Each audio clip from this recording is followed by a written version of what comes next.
Iniciamos a gravação. Rabino, pode seguir, por favor. Shabbat Shalom a todos. A maioria dos nossos estudos, muitas vezes, talvez sejam mal compreendidos, porque a gente tem mostrado para as pessoas um outro lado da palavra de Deus. A maioria dos religiosos apresentam um Deus que precisa da adoração, um Deus que é extremamente bondoso, misericordioso, um Deus que, qual a palavra mais adequada para entender isso? Um Deus fraco. As pessoas vão às igrejas sem querer falar mal de nenhuma igreja, mas as mensagens sempre são as mesmas. Deus vai fazer, Deus vai mudar, vamos fazer uma campanha que nós vamos conseguir convencer a Deus, vamos jejuar para que Deus receba o nosso jejum para nos dar o que nós pedimos. Isso está na natureza das pessoas. Desde a antiguidade, principalmente na época dos falsos deuses, eles faziam sacrifícios para receber as benécias dos deuses. Não sei se vocês sabiam por que os pagãos, né, os idólatras, por que eles tinham vários deuses? Porque eles achavam que ter um Deus só era insuficiente. Então eles tinham, na época de Israel antigo, eles tinham um Deus para a chuva, um Deus para a fertilidade, um Deus para o nascimento de crianças. Enfim, eles tinham uma variedade enorme de deuses. Porque eles se sentiam que se eles oferecessem alguma coisa para esse Deus, eles receberiam em troca. Diferente do Deus de Israel. Quando o Deus de Israel comissionou Moisés a ir no Egito e tirar a casa de Israel de lá, quem veio de lá? Israelitas egípcios. Já fazia 400 anos que eles estavam lá, há várias gerações, todos eles, com exceção talvez ali da família de Moisés, eram idólatras, eles adoravam os deuses do Egito, o deus principal deles era o boi Apis, que eles, na Bíblia, aparece como bezerro de ouro, vocês conhecem a história. Então, agora Moisés vai ter que ensinar essas pessoas a adorar um único Deus. As 10 pragas que foram derramadas lá no Egito, cada praga foi para destruir um suposto Deus. Então aqui nós estamos falando de 10, mas tinha muito mais. Porém, agora a incumbência de Moisés, Arão e seus filhos era fazer com que aquelas pessoas abandonassem aquelas crenças e começassem a seguir o único Deus. E esse único Deus, ele não tinha fisionomia, ele não tinha uma aparência. E isso causou nas pessoas um problema muito grave, uma preocupação muito grande. Por quê? Porque eles começaram a ter dificuldade para servir a esse Deus. Porque eles estavam acostumados a fazer oferendas barganha com Deus. E isso veio dentro do DNA da maioria das pessoas.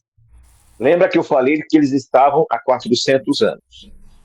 Em 1492, na Espanha, a rainha e o rei de Espanha chamaram os judeus e disseram: ou vocês se convertem ao catolicismo, rejeitam a sua religião, rejeitam o seu Deus, rejeitam o sábado, voltem a comer carnes de porco, ou vocês serão expulsos da Espanha.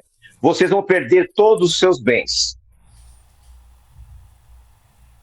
Na época, Dom Abravanel que é o antepassado do Silvio Santos aqui, que nós temos aqui, faleceu recentemente.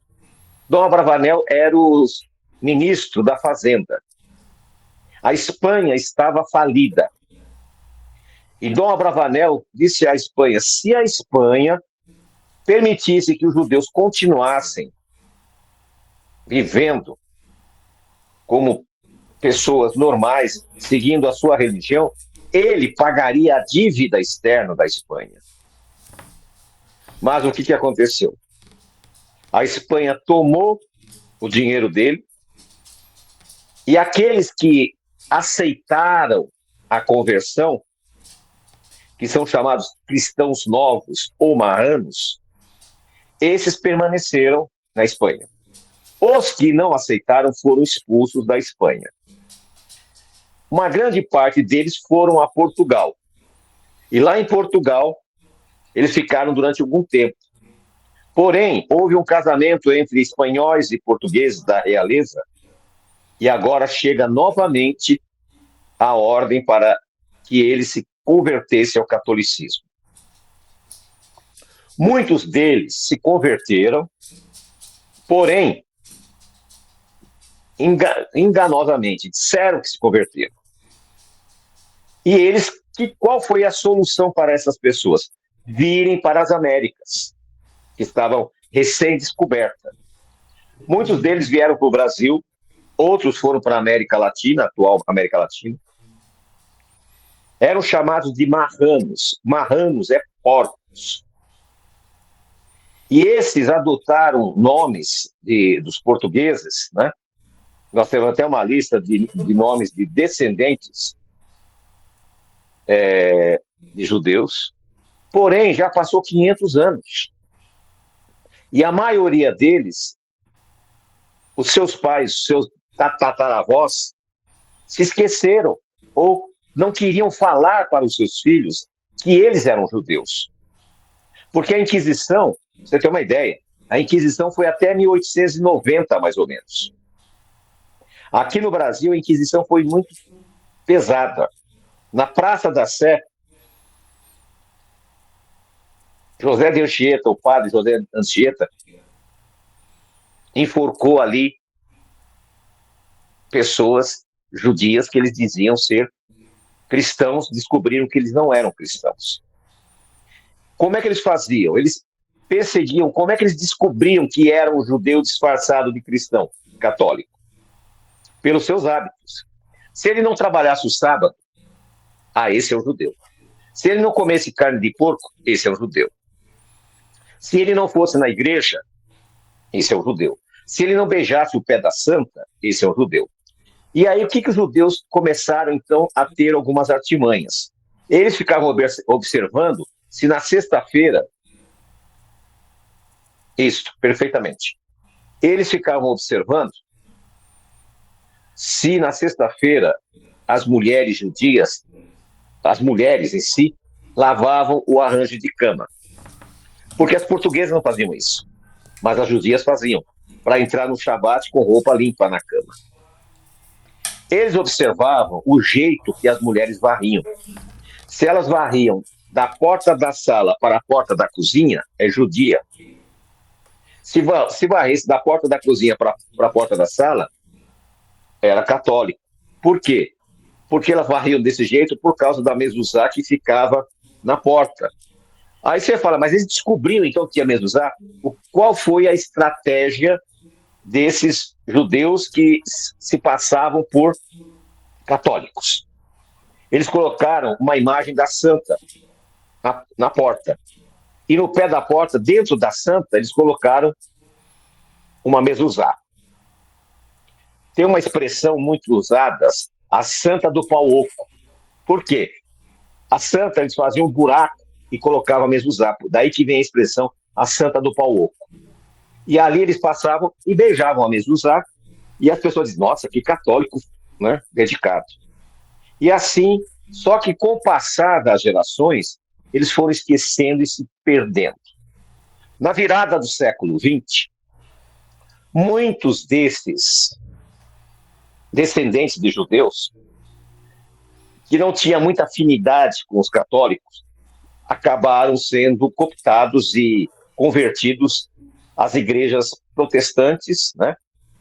Depois a mudança para igrejas evangélicas, e hoje a maioria absoluta de protestantes evangélicos, eles são descendentes de judeus, porém a maioria desconhece esse lado. Porque se passou todo esse período de tempo. O mesmo que aconteceu com Israel, que eles perderam a relação com Deus de Israel, foi como aconteceu com os nossos irmãos aqui. E a maioria foi para as igrejas. E lá nas igrejas, eles acostumaram e aprenderam que eles tinham que fazer aquelas práticas de troca com Deus. Eu faço um sacrifício e recebo uma bênção. E isso passou a ser rotineiro nas nossas vidas. Então é muito comum as pessoas irem ao monte orar. Há algum problema nisso? Não. Porém, eles interpretaram errado o texto. A Bíblia fala: elevo os meus olhos para o monte. De onde vem o meu socorro? Eles vêm até aí. Eles acham que o socorro vem lá do monte. Só que o restante do versículo: o meu socorro vem de Jeová. Não tem nada a ver com o mundo. Porque os pagãos é que subiam nos montes e nos morros para oferecer aos seus ídolos. E isso ficou impregnado na mente das pessoas. Não que seja algum problema, não é problema nenhum. Você subir a algum lugar para orar, não tem problema nenhum. Porém, você vê que as pessoas pegaram a metade dos textos. Outros trazem para Techuvá crenças paganizadas que na cabeça deles são crenças verídicas. Então nós temos que ter muito cuidado com isso, para não influenciar as pessoas em crenças que não são bíblicas. Por exemplo, é muito comum as pessoas acharem que participar de uma religião qualquer lhe dá garantia de salvação. E isso não é verdade. Por quê? Nos dias de Jezabel e Acabe, Jezabel conseguiu fazer com que o povo de Israel acreditasse que Baal era Jeová. Porque a palavra Baal é Senhor. Hoje, como é que está na nossa Bíblia? Está Jeová? Não, está Senhor. Nas Bíblias, até 1950, 1970, aparecia a tradução Jeová. Depois eles tiraram e colocaram Senhor. Na Bíblia hebraica, colocaram Adonai, ou Hashem. Porém, na época de Acas e Jezabel, eles tinham plena certeza que Baal era Jeová. Porque colocaram na mente das pessoas agora que Jezabel era uma mulher, como se diz? Era uma mulher perversa, uma mulher lascívia, uma mulher que, sei lá. Porém, ela era religiosa. Ela tinha 850 pastores à sua disposição. E esses pastores evangelizavam o povo de Israel. De repente aparece um indivíduo mal vestido, desconhecido, chamado Elias. Naquela época, em Israel, tinha 100 profetas de Deus. Só que eles tiveram que ficar escondidos, porque Jezabel ocultamente mandou matá-los. Obadias começou a alimentar esses 100 profetas, escondido, com pão e água, para que eles não fossem mortos por Jezabel. Para o povo, Jezabel era uma serva de Deus. Para o povo, aqueles sacerdotes, aqueles padres, aqueles pastores, como você quiser chamar, eram de Deus. O povo só descobriu que eles não eram de Jeová, eles não eram verdadeiros no dia do confronto, quando os 850 líderes religiosos de Jezabel, vamos falar assim, facilitar, confrontaram com Elias.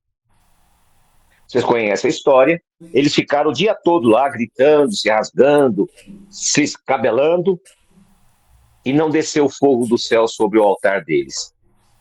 E Elias ali, brincando, zombando deles, dizendo, falem mais alto, quem sabe, né, Baal está dormindo. Quem sabe Baal saiu. E aí o que acontece?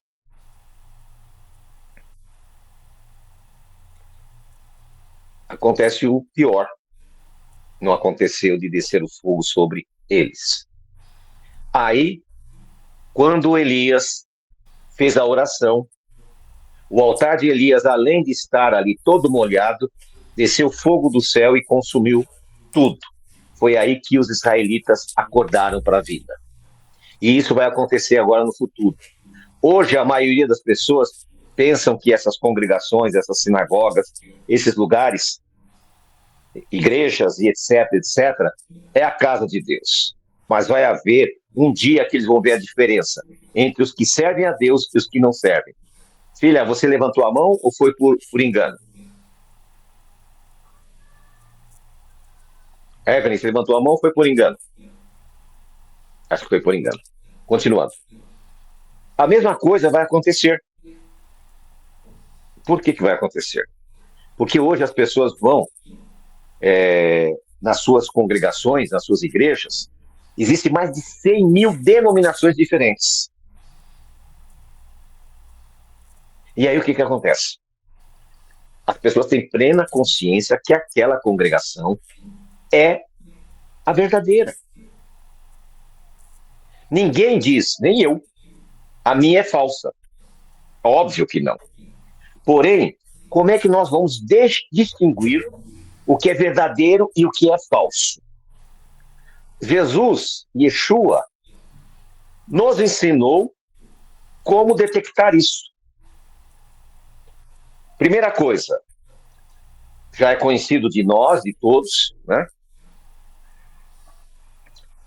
O jovem rico pergunta a Jesus. A história vocês conhecem. O que faço para herdar a salvação? A resposta é única. Guarda os mandamentos. Então nós sabemos que a partir da palavra do Senhor, um dos critérios para ser salvo é guardar os mandamentos. Outro versículo que nós vemos está em Mateus capítulo 7, versículo 21 e 22 e 23.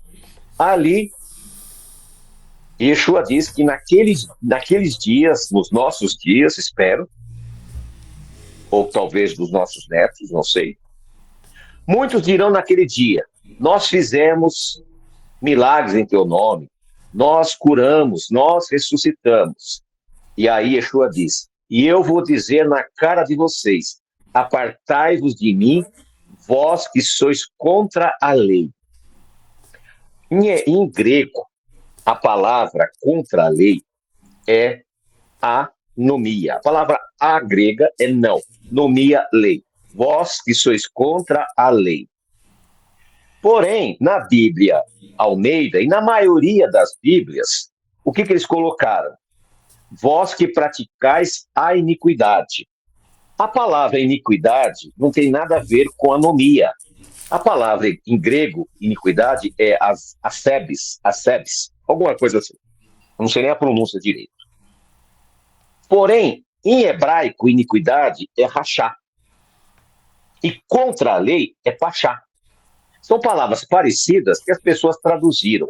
Quando eu leio, apartai-vos de mim, vós que praticais a iniquidade, o que me leva na mente? Aquele que roubou, que matou, que fez qualquer coisa ruim. Porém, quando eu falo que é contra a lei, é muito mais amplo. Por quê? Por que é mais amplo? Porque abrange a questão das festas bíblicas que foram trocadas pelas festas católicas e festas evangélicas, né? Os evangélicos colocaram no lugar da festa dos tabernáculos a festa das nações. Eles acharam que Deus não tinha sabedoria ao inventar a festa dos tabernáculos, aí eles criaram a festa das nações. Então você vê a discrepância. A questão do Shabat, do sábado. Deus ordenou que nós guardássemos o 7º dia da semana. A Igreja Romana e as suas filhas evangélicas adotaram o 1º dia da semana. O correto é descansar no final do dia. O correto seria descansar no final da semana. E aí eles começam a descansar no 1º dia. Ao contrário, é o inverso. Então, tudo isso foi fazendo com que as pessoas fossem criando distância de Deus. Elas começaram a se afastar do Senhor. Mas isso não é o pior. Porque a Bíblia diz o seguinte, que Deus não leva em conta o tempo da ignorância, quando não conhecíamos. Se nós olharmos para trás, os nossos antepassados próximos, pais, avós, bisavós, alguns chegaram a conhecer tataravós, a maioria deles não tiveram esse privilégio que nós temos hoje de conhecer a palavra. E porque não conheceram a palavra, o que aconteceu?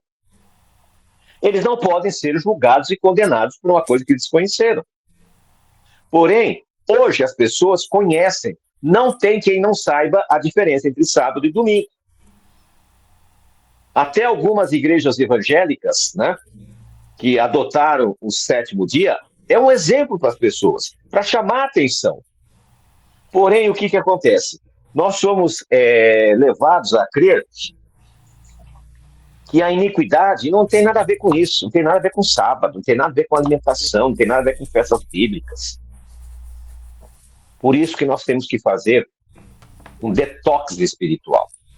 O que é um detox? É nos tirar de dentro de nós doutrinas que são doutrinas malignas. Lá em Apocalipse, no capítulo 18, versículo 4, o próprio Yeshua diz, sai dela, povo meu, sai da confusão. E que confusão é essa? Doutrinas que são doutrinas de demônios que hoje estão infestadas no meio do povo de Deus, confundindo a mente. Porém, o que acontece? E no livro, na epístola de 2 Pedro, no capítulo 2, no versículo 21, ali fala claramente dizendo o seguinte, melhor seria para essas pessoas não terem conhecido do que conhecer e rejeitar. Por quê? Porque elas bateram o martelo na sua própria perdição. A partir do momento que você toma conhecimento, como nós tomamos conhecimento da verdade, e rejeitamos, o que acontece? Nós perdemos a oportunidade de uma eternidade. Porque nos tornamos hipócritas. Porque nós fazemos uma escolha. Se eu deixar de trabalhar o sábado, eu vou ter problemas financeiros. Por que eu vou deixar de comer carne de porco, se é uma carne tão barata em relação às outras carnes? Aí eu abro mão e vou continuar transgredindo, achando que não tem nada a ver, e não é o que a Bíblia fala, né? E olha o que a Bíblia diz aqui, vou ler para vocês, Isaías 59, 2. Mas vossas iniquidades fazem separação entre vós e vosso Deus, e vossos pecados encobrem seu rosto para não escutá-lo. Vou ler de novo. Mas vossas iniquidades fazem separação entre vós e vosso Deus, e vossos pecados encobrem seu rosto para não escutá-los. Você já parou para pensar que muitas das orações não são atendidas por causa das nossas iniquidades, das nossas transgressões? Você já parou para pensar aonde você está transgredindo? Por que você não está prosperando? Por que as coisas estão indo para trás? Está aqui, por causa das vossas iniquidades. A palavra iniquidade, aqui, é a mesma palavra que está lá em Mateus 7, 23. Anomia. Porque vocês são contra a lei, Deus não ouve a vossa oração. Quando eu estou contra a lei de Deus, Deus não ouve as orações. Isso é muito sério.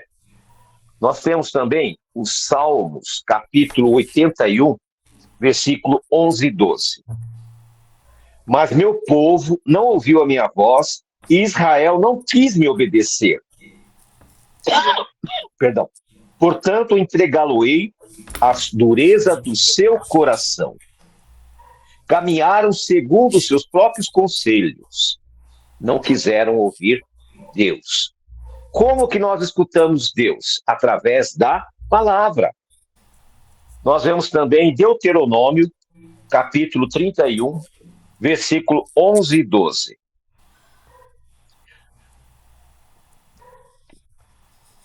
Quando vier todo Israel a se apresentar diante de Jeová, teu Deus, no lugar que ele escolher, lerás esta lei diante de todo Israel e seus ouvidos. Fará congregar o povo, varões, mulheres e crianças e os estrangeiros que estejam em tuas cidades, para que ouçam e aprendam a temer Jeová, vosso Deus, e cuidem de cumprir todas as palavras desta lei. Então nós vemos aqui que tudo está ligado à obediência à lei de Deus. E em 2 Tessalonicenses, nós vemos também um texto que aqui a maioria de vocês já estão acostumados, a gente sempre pega esse texto, porque é um texto muito pesado. E por ser pesado, é importante nós observarmos, né, a seriedade dele. 2 Tessalonicenses, capítulo 2, versículo 11 a 13. Por isso, Deus lhes enviará um espírito enganoso para que creiam na mentira, a fim de que sejam julgados todos que não creram na verdade e antes tiveram prazer na injustiça. Ou seja, quando a pessoa recebe a palavra, ele sabe que ele tem compromissos com Deus, ele sabe que sob os seus ombros e meus ombros, nossos ombros, nós temos uma responsabilidade de levar esse evangelho do reino às nações. Mas ele acha que não é com ele. E ele prefere voltar, né, para a sua igreja, porque lá ele ouve palavras de autoajuda. Deus vai fazer, Deus vai mudar, Deus vai transformar, Deus faz isso, Deus faz aquilo. Então ele prefere esse Deus gênio, esse Deus mágico, do que um Deus que pede obediência. Porque ele se esquece que em Deuteronômio 28, ali nós temos 14 versículos que são tão específicos que vale até a pena ler, né? Deuteronômio 28.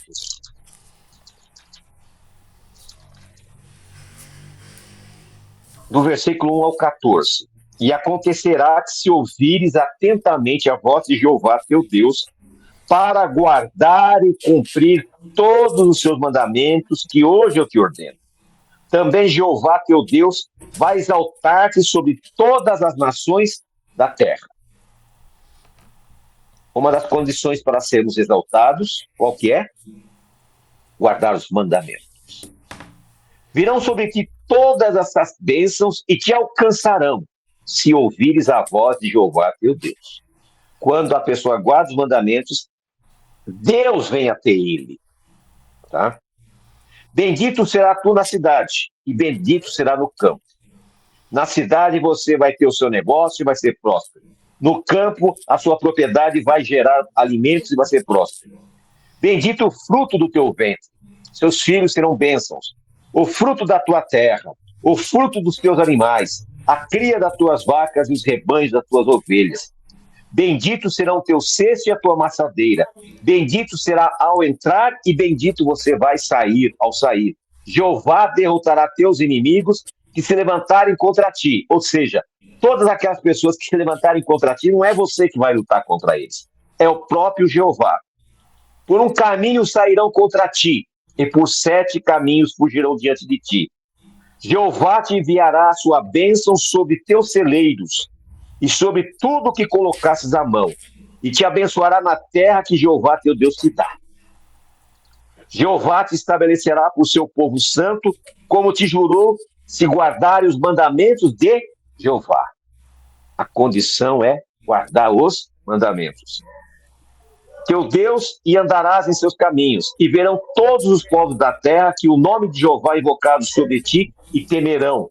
As pessoas vão olhar para você e dizer, olha, não mexe com ele não, porque ele é protegido de Jeová. Jeová te fará abundar de bens no fruto do teu ventre, no fruto dos teus animais e no fruto da tua terra, no país que Jeová jurou a teus pais que te daria.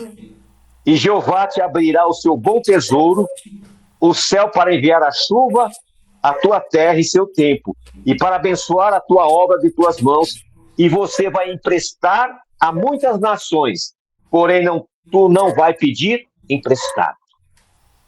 Ou seja, você vai ter dinheiro para emprestar, mas não vai pedir emprestado. Jeová te colocará por cabeça e não por cauda, e só estarás em cima e não estarás debaixo, se obedeceres os mandamentos de Jeová, teu Deus, que eu te ordeno hoje para que guardes e cumpra. E não te afastes de todas as palavras que eu te ordeno hoje, nem para a direita e nem para a esquerda, para ir após outros deuses e servi-lo. Ou seja, se você fizer uma aliança com Deus e guardar os seus mandamentos, e eu já disse aqui como que você vai identificá-los naquele checklist. Aquele mandamento que você não está cumprindo, você vai trabalhar em cima dele para cumprir. Você vai orar a Deus e falar, Senhor, eu não consigo cumprir esse princípio. Eu não consigo fazer isso. Mas eu quero fazer. E Deus vai te aprimorar. Deus vai te preparar. E você vai ser uma pessoa abençoada. Em toda essa história de vida que Deus me deu aqui nessa terra, eu nunca vi uma pessoa que obedece à lei de Deus padecer, passar dificuldades, passar necessidades. Ao contrário. Aqueles que são fiéis a Deus, que guardam os seus mandamentos, Deus tem sido misericordioso com todos eles. Porém, do versículo 15 em diante, eu não vou ler, mas do versículo 15 ao versículo 29, são as maldições, que é o processo inverso. Nós não precisamos disso. Talvez algum diga, mas Romanos, mas Paulo não disse que não precisamos da lei? Não, Paulo nunca disse isso. Em Romanos 3,31, né, diz assim, Romanos 3,31.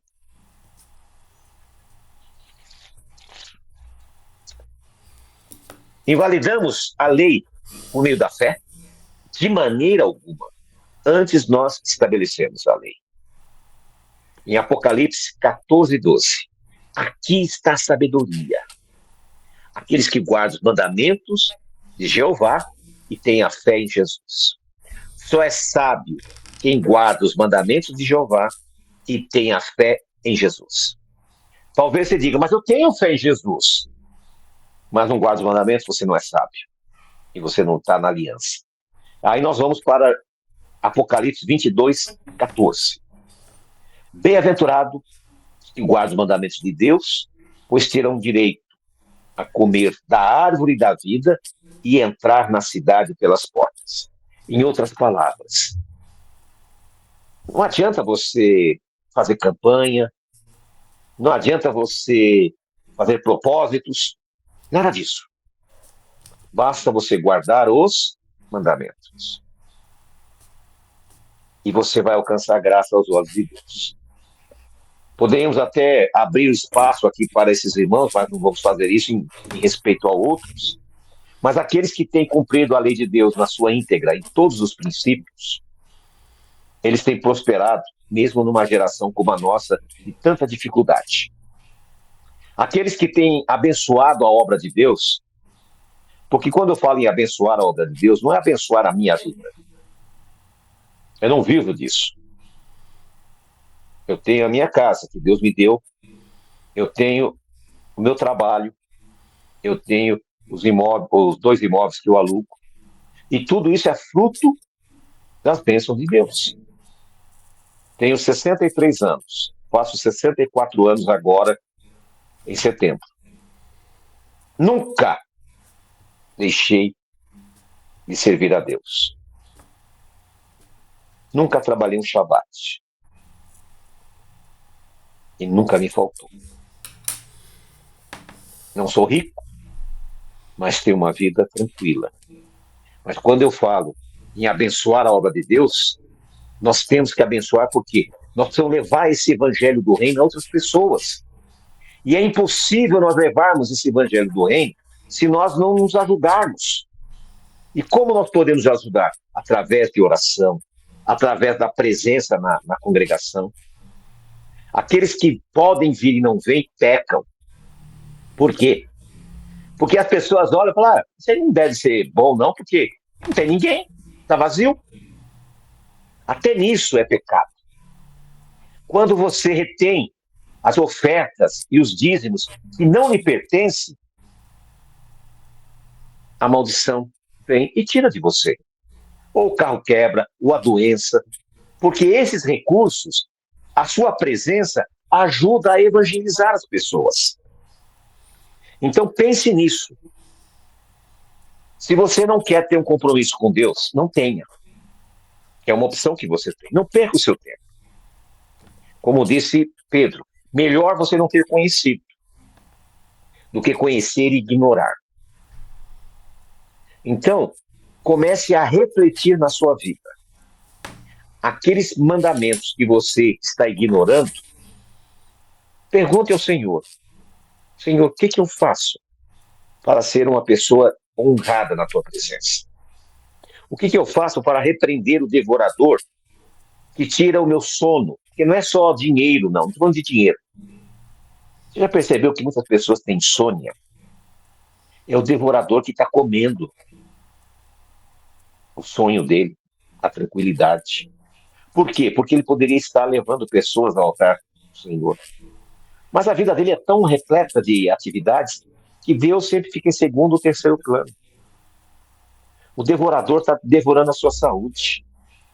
Você poderia ter uma vida saudável, mas você não está preocupado em cuidar das pessoas.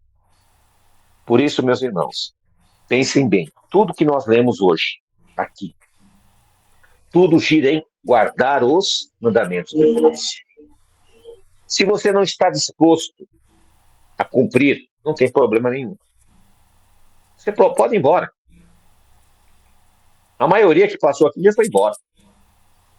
Por quê? Porque chega uma hora que ele acha pesado. E ele não quer ir para frente. Guardar os mandamentos de Deus é complicado. Eu abrir mão do sábado é complicado. Eu ter que ajudar uma parte dos meus recursos é complicado. Eu ter que pregar para os meus parentes me chamam de louco. Onde já se viu não comer carne de porco? Onde já se viu não trabalhar o sábado? Isso aí onde você já se viu isso?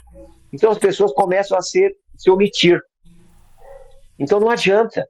Ou você faz uma aliança com Deus, não comigo, com Deus, e diga, eu vou servir a Deus integralmente. Ou é melhor você desistir, porque vai ser cobrado de você. Muito, muito. E não permita que chegue aquele momento que o próprio Deus manda um espírito de engano para que você comece a acreditar em mentiras. Como eu já vi. Em particular, posso até mostrar para cada um de vocês. Pessoas que eram excelentes evangélicos, tocavam na igreja, pregavam na igreja, veio para a restauração, começou a ser uma bênção, de repente começou a rejeitar princípios e viraram esotéricos, budistas, hinduístas e macumbeiros. São vários, não é um outro não. São 30 anos de caminhada. E eu já vi tudo isso. Porque rejeitaram a salvação. E Deus manda o espírito de engano para que acredite na mentira. Eu sei que essa mensagem não é uma mensagem atraente para ninguém.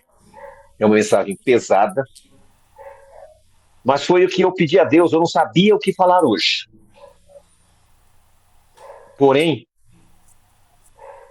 quando a irmã Sumara me fez essa pergunta de manhã, ou ontem à noite, não lembro, eu sei que eu respondi de manhã. Quando fez essa pergunta, essa palavra ficou na minha mente o dia todo, sobre iniquidade, sobre o ímpio, sobre impiedade. Só que nós queremos falar sobre a maravilhosa palavra do Senhor. Guarda os princípios de Deus. Isso vai mudar a tua história, vai mudar o teu relacionamento, vai mudar a tua saúde, vai melhorar o teu negócio, vai melhorar o seu relacionamento com seus filhos. É promessa, e não fui eu que fiz, é Deus. Ao terminar essa reunião, antes de você se recolher, abra lá em Deuteronômio, capítulo 28, do versículo 1 ao 14. E medite em tudo aquilo ali. Os outros nem precisa ler. Mas esse é importante. Se você obedecer, se você cumprir, a sua vida vai mudar. Você não vai precisar fazer, subir em montanha, você não vai precisar fazer voto, você não vai precisar jejuar, você não vai precisar plantar bananeira. Não precisa nada disso. O que você vai precisar é ser fiel a Deus. Eu agradeço a presença de todos vocês, que tenham um excelente Shabat. Aqueles que puderem estar conosco, sabe que é uma alegria quando nós recebemos vocês, nós estamos esperando.